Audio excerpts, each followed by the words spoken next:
Alam mo ba kung bakit disiplinado ang mga bata noon kaysa mga bata ngayon? Dahil ang mga bata noon, lumaking may takot sa pamilya na minsan dinadaan man sa pisikal na pagdidisiplina.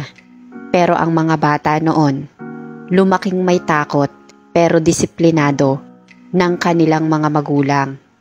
At sa sobrang laki ng pagkakaiba, pati pagtuturo sa paaralan, pagtuturo ng mga guro, at disiplina sa pagtuturo noon at sa ngayon.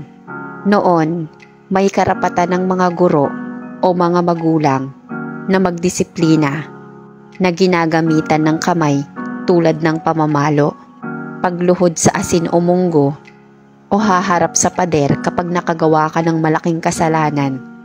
Paparusahan ang bata sa gitna ng initan kapag hindi nakikinig o late pumasok sa paaralan.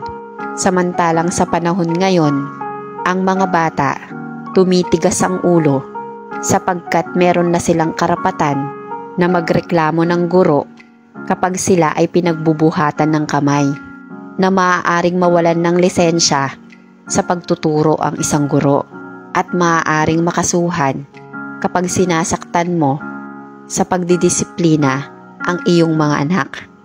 Kaya minsan, ang mga kabataan ay nagiging matigas ang ulo dahil hindi nadidisiplina ng tama, na napaka-sensitive sa mga salitang bibitawan mo.